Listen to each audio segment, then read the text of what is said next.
Swayam Prabha. Digital India. Educated India.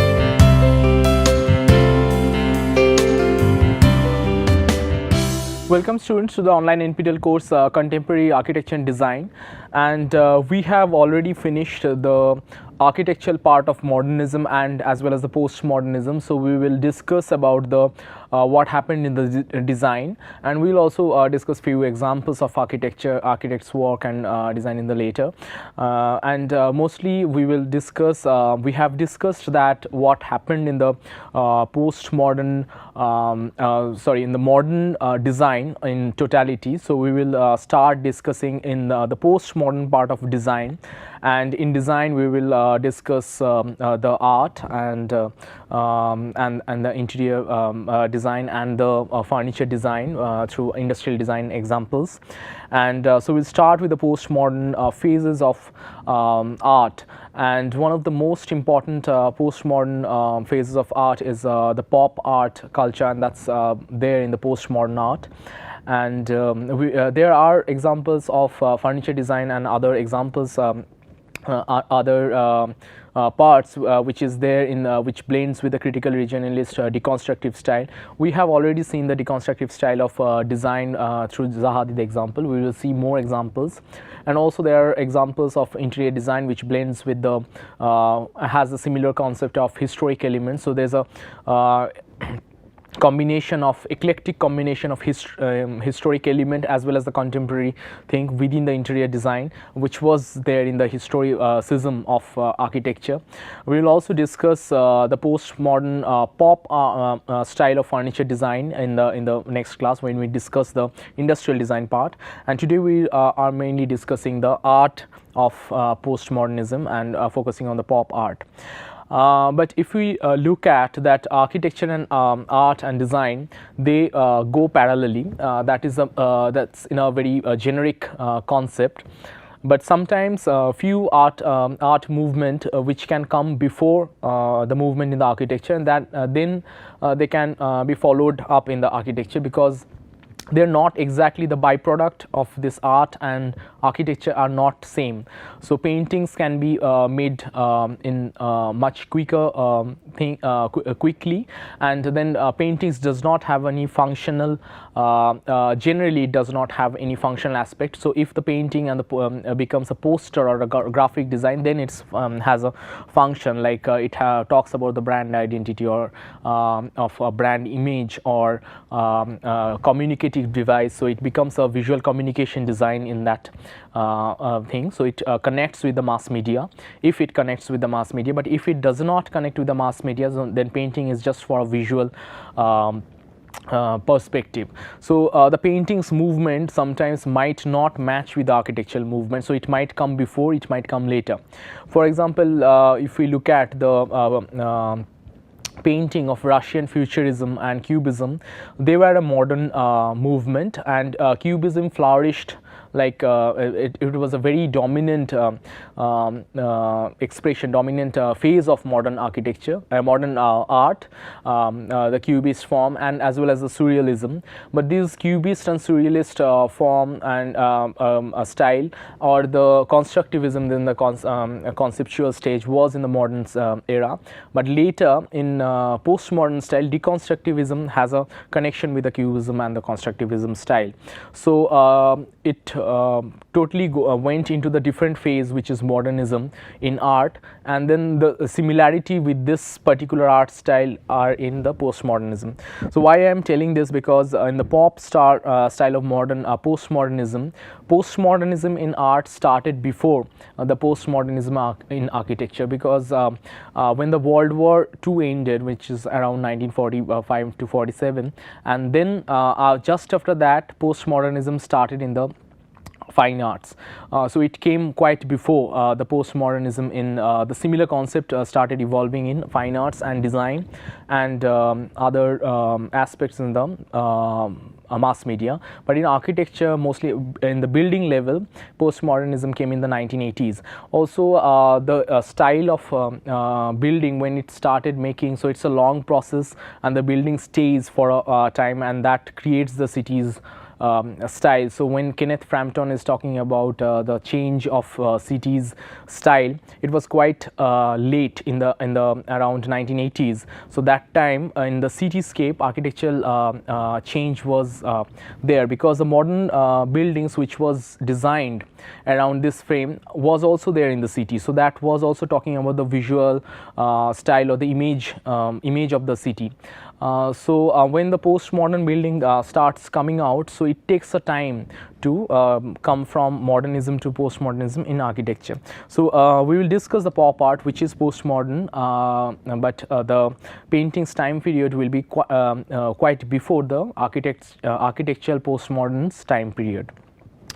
So we have kept postmodernism in 1980s for the architectural movement, and Memphis Milano style was also there, which is in design, which is there in the postmodern. But pop art is also postmodern, but the time frame will be different. So it will come before the architecture, because it's painting and it's very quick to change a painting, and then advertisement is a very quick revolution when the thought is coming in the painting. So it will be very quick to express, and also when the architect's thought is there, so it takes time to put it in the other people's mind, like client should accept it, and then the building has to be made by that.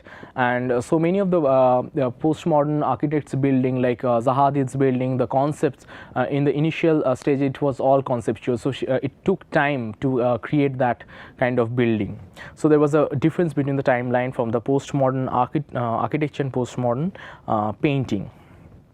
So this is one of the example of postmodern painting. We will discuss this. This is designed by Andy Warhol, and you can see this is a print media. So this is created on a silk stencil, and then it's printed, and the series of same thing is printed, and it's Marilyn Monroe's face, and this is a repetition.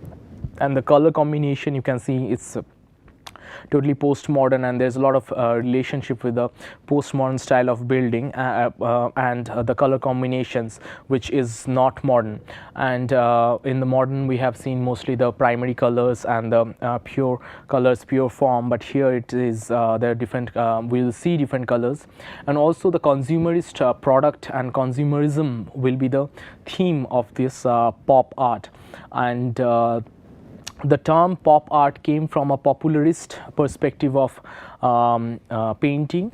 So it's not it's not a high painting, so it's like it's not a very high level painting. So it takes the inspiration, it takes the inspiration from the consumerism, and it also connects with the people.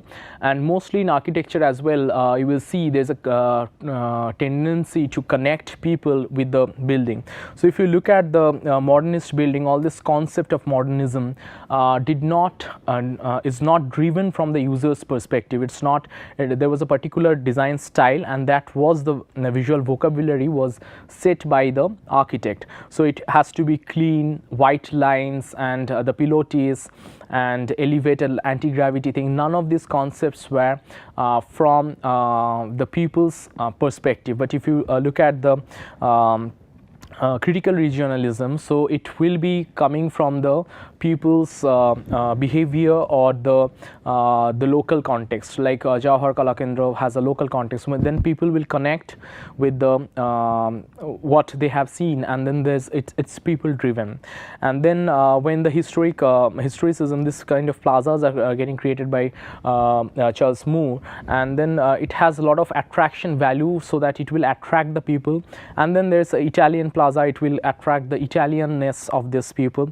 And then this futuristic this high tech buildings will has a lot of attraction value, different colors, and then people will get attracted with that. And deconstructive style has again a very attractiveness where people will be attracted. And then So it talks about people's style, and so it creates a different kind of inertia and sensation in people's mind, and that was there in style. And also in the Memphis Milano, so it will be like a lot of colors which will be there, so that was again opposite to the modernist style. So we will see that in the postmodern painting as well. And the most of the postmodern painting is again, it's not just a painting, so the meaning will be conveyed, and many of the postmodern paintings are shown as an advertisement and the pamphlets and those things which is grabbing the, which has a connection with the mass media, and not just a painting which is like a very high painting, and the target audience is very few who will understand the meaning of the painting. So it is very communicative, and so it's coming from a popular medium, so it's popular than high painting. So that's why the name pop came from as a came as a name.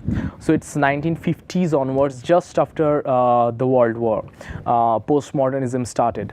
So 1950s it started in Europe, and mainly the center was United Kingdom. The UK was taking an active participation in the World War, so it started in UK and as well as in America in the other side.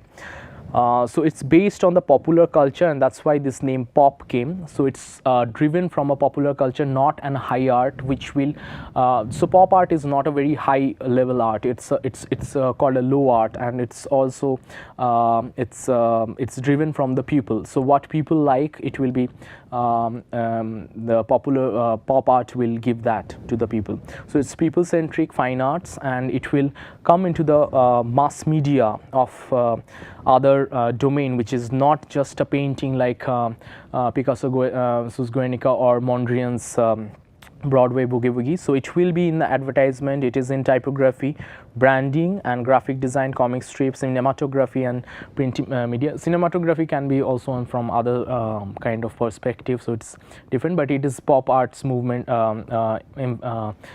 stretch is all there in the different mass media.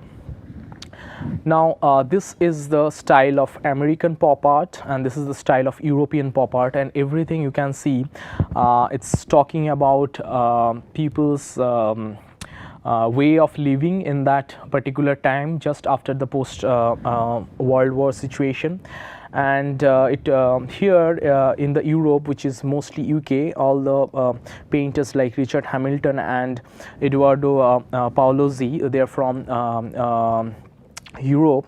So you can see the first painting by Richard Hamilton is its name is Just What It Takes That Makes Today's Home So Different, So Appealing. So here you can see it's a collage of different posters. It looks like a collage of everyday commodities. So here like attractive things which is there, which people attracts, and that kind of this furnitures, human beings, and whatever is other elements, they it's there within the within the interior space is there. So it's like signages and the other products which they use, the radios and the televisions and the comic strips and all these elements which is there in the day-to-day life and which attracts, which is just has high attractive value, is there in the painting. And that is also there's a juxtaposition and eclectic style of designing. So if you look at this human figures, they are treated in a different way, the comic strip is treated in a different way, and this wall patch and all these furnitures, they are treated in a different way. So this color is not, if there's a lot of colors in this, so human figures should have different color, but it's not there. And the colors of other elements are also treated in a different way. And then from the window, the way the other things, the outside of this building was shown, that is also treated painted in a different way. And also from the outside you can see the popularist culture from the theaters, and these things are visible from the window as well. So that is what the popularist culture after World War. Now Edoardo Paolozzi is talking about this is a poster by Eduardo Paolozzi. This is a poster. So these are other posters by Eduardo Paolozzi, and the theme is World War, and this warcrafts are the theme. And you can see this takes inspiration from a comic strip. So the style of comic strip, which is especially the target audience is teenagers and kids, that kind of style was taken into the art. So the comic strip style was very communicative, and everything it's nothing the meaning of the comic strip, the style of the comic strip is not as difficult to decipher as the modern art painting, so which was there in the modernist style. So this was a very easy to understand. And then the typographies are very ornamental, and different typefaces are given in this design. And if you look at the title and the meaning of this painting, it talk about I was a rich man's plaything, and this about this painting. So this girl is telling that she is a plaything of a rich man, and that is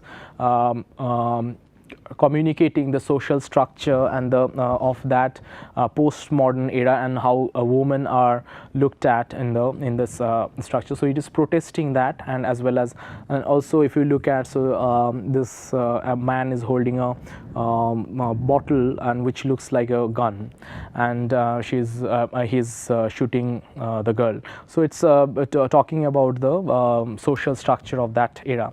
And if you look at the America, it's also the similar kind of concepts are also they are showing. So here again the same social structure or the protest against it was shown by the painters, and this is again taking the inspiration from the comic strip by Howard Miller, and it's talking about woman empowerment, so we can do it. So that kind of posters are there.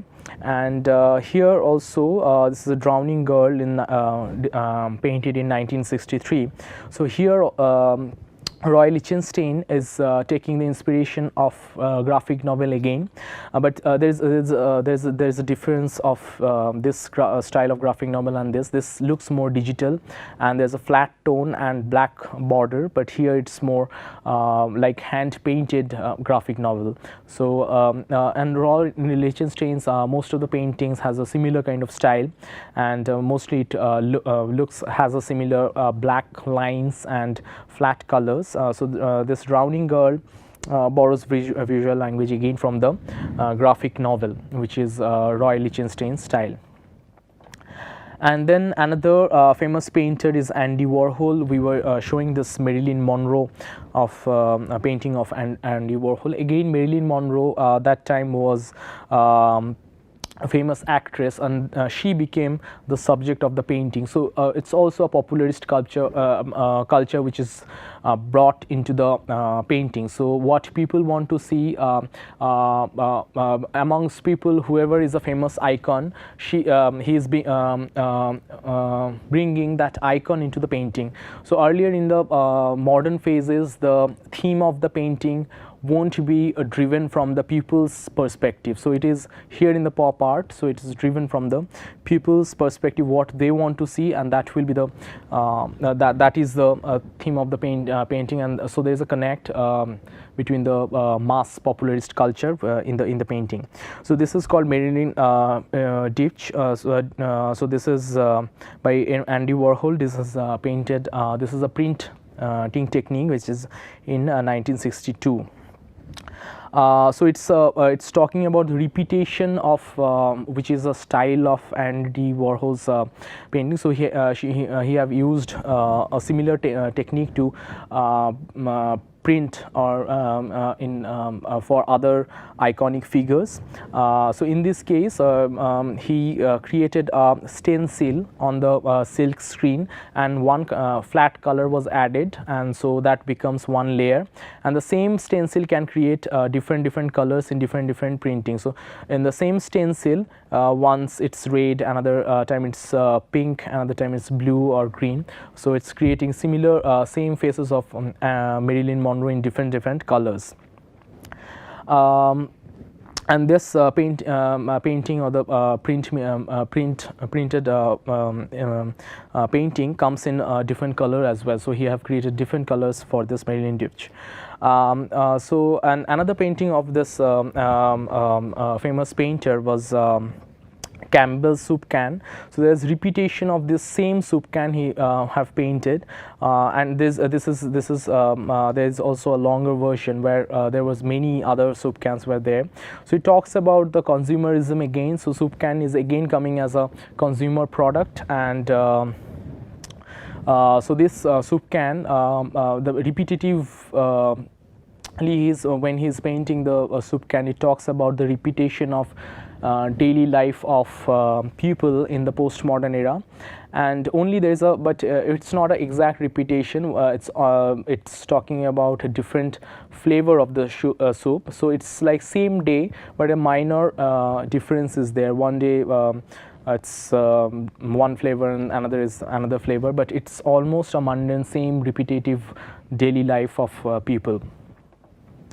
Now another famous painter of this pop art style was Sigmund Polke, and he uses this dots, the polka dots in the painting. So sometimes it's like it may look like a polka dot, and sometimes it may look like a newspaper print of that time. So earlier phases, you can see, if you look at the old newspapers, they were the dot matrix printer. The laser printer came quite late, and initially it was a dot matrix printer. So if you look at the dot matrix printers printed newspaper, so there will be series of dots. When the series of dots becomes dense, that part becomes darker, and when the series of dot becomes light, that part becomes lighter.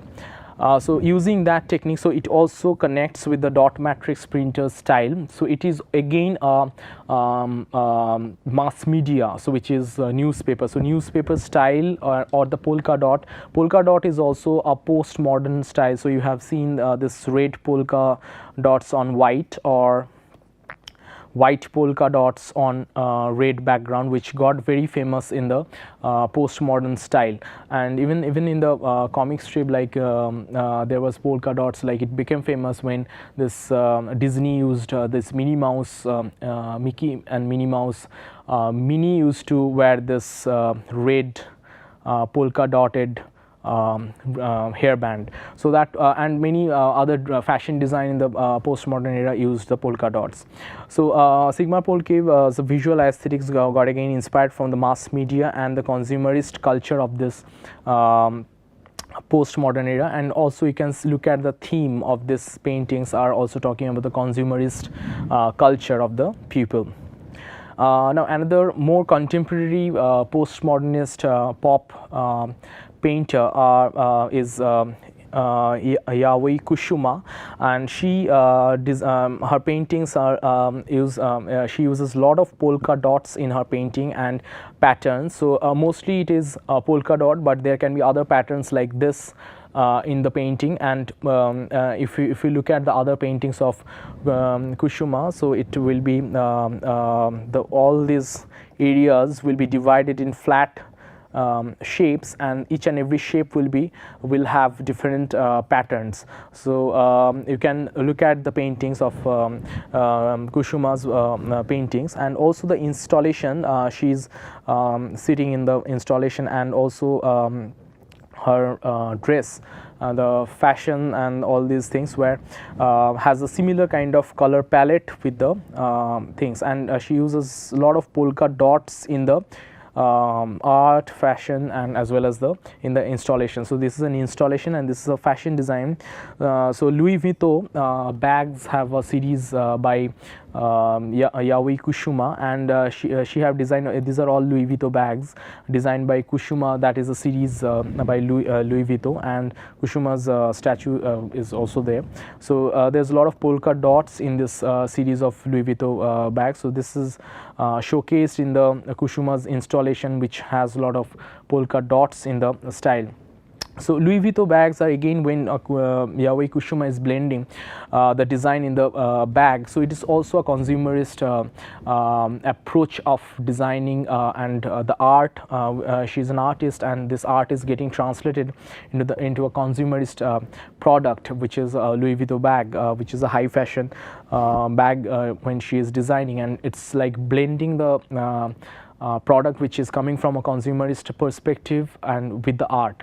So there's this pop cultures, pop style of art is also has a similar concept, which is not just an art which comes and fuses with the consumerist product and advertisement and pamphlets and other mass medias. So another example of a popular pop style or the this postmodern art is the pattern and tessellation designed by Marimekko. So we have discussed what is tessellation in Art Deco and art and craft movement. So when you repeat a particular pattern in different places and create a seamless joint of patterns. So if you repeat this one module here, so there will be a seamless joint. You cannot see the gap, and you can start repeating, so it will be a tessellation or a continuous pattern. So you can see there's a repetition of the same thing which is going in this direction, and it will also be repeated after a particular interval. So this is Marimekko is they design the fabric, but this fabric got translated into the Finnair, so it's based from Finland, and Finnair's brand identity also got designed by Marimekko. So you can see the blend with the Finnair's branding with the Marimekko's design. So all these prints are Marimekko print, and even within the branding, all this series and even the visiting cards and other elements of this aircraft, within the aircraft, everything is derived from this Marimekko style. So there's again a connection of the of a product or the mass communication media or the consumer element with the art. Now, because pop art style got an inspiration from the popularist culture like comic strip and other advertisements, so it got reflected in the city level and in the communication and the branding and the advertisement. So this is a screen. This is a photograph of New York's Times Square, where all this advertisement and elements which came up with the post-modern era gives a vibe of the pop style of a place. So this space, because of its human activity, becomes a place because of its identity. So people easily identify the Times Square. It has a particular style, but whatever you see around this Times Square designs and this signages, this mostly it is pop, and this Coca-Cola advertisement and this all Disney's logo and all these neon lights and together all these colors and the digital screens, digital facades around the buildings are creating a pop style of design because of its typography and other elements. So it's not just an art, it blended in the typography, selection of color, advertisement and poster design. So this is logo of Rolling Stone, which is also a pop. So if you look at the Rolling Stone logo, it gives a pop style of painting and the communication, the way of communication it's happening. So this is not the original Rolling Stone logo. If you look at the Rolling Stones logo, so it is also a pop style of design. Now this kind of neon lights in the places like hotels, bars and casinos, even this Las Vegas, this lights and this neon light and the type of signages, these all are has a similarity with the pop style of design. So there is a typefaces which came during this pop style, which is Clarendon, and there are many other typefaces. So these typefaces are called together, this type style is a slab serif. So we will discuss the typefaces typography's evolution in the next class, when we discuss in totality the modernist typefaces and postmodernist typefaces. So if you want to design something which in modern style or in postmodern style, understanding architecture as well as design, art, and as well as the typefaces are also important. So what kind of typefaces will go with the particular style of building is also, even if you have an understanding of what type of typography is coming up in modern style, and what kind of typography is evolved during postmodern style. So you will connect this modern style and postmodern style throughout these different paradigms of visuals. So this was the typefaces which is called slab serif, which comes as a postmodern typeface. So this is also called Egyptian. So serif typefaces does not have the serif ends. Sans serif typefaces had the serif ends, and then this slab serif has a very thick serif end. So this is the serif end will be very thick. So first, initially the first phase of typefaces was a serif typefaces. This was the old style, and then in modernism, because of the minimalist style of design, so they have eliminated this serif and this becomes minimal. Now again in the postmodern, because we know the postmodern style is not minimal, so a lot of ornamentation has to be there, so they cannot stick to the serif. So again they went back to the they cannot stick back to the sans serif. So again they went back to the serif, but they again ornamented this serif ends so more, and it becomes another visual style. So here you can see these serif ends are there, so which brought back to the history. So it is again like historicism. So it is in modern, so this is modern, this is history, and this is postmodern. So they are going back to the history which was there in the serif. We will discuss why this is history in part of the history in the serif, because it started from the Roman style of chiseling, and this kind of font was there. So that's why this was driven from stone carving.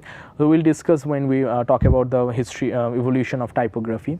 So it came back. So that's why this is a kind of a similarity with the historicism. And also in the postmodern style of interior design, we will see a lot of juxtaposition of historic furnitures and designs which has a historic view and absolutely modern. So this is like a duality and bringing history again, and a lot of complex design is there. Now this is a installation by Robert Indiana, who is a postmodern and pop artist and sculptor. So he has created many painting as well. So it talks about the postmodern concept. So there are paintings of the same thing of love, hope, and other elements, which talks about people's emotion of that era. And there's also a painting of America's desire or America's hope, which looks like poker, 4 pokers, and these pokers talks about what American people want. So it's one poker says eat, and one poker says juke, and all these contemporary things which American people does. So that becomes the theme of this painting and sculpture. So if you look at this sculpture, this is also a slab serif, and these are designed, combined together, and has a very vibrant color. You can say this has a primary color which is red and blue, but together it gives a very postmodern look because of this theme of this painting, which is easily communicatable, easily communicates with the people, and people connect that. So this is not a very high art which is there in the modern style. And this one O is tilted, which gives a very interesting figure ground relationship with the element. And together this kind of sculpture in the plaza, in the place of a urban fabric, gives a very vibrant look. So it does not if it was modern, it could have been a little toned down, and it could have been minimal. So this design is not minimal, and it's very vibrant in the urban fabric. So this, though it is has a primary color, but primary colors are used to attract more attention value. But the way primary colors are used in Bauhaus or Deistigel, they are juxtaposed and mellowed down with white and enough space with white, black, like in Broadway Boogie Boogie. There's a lot of white, gray, and black. So that mellowed down the use of primary color. Even in the Bauhaus building, so there was mostly it is white and gray and black, but there was few patches of red, yellow, and blue. But it's totally in red and blue, so it has more attraction value. So this is a Robert Indiana's sculpture, and in the next class we will discuss more examples from the design which follows the movements which we have already discussed in architecture.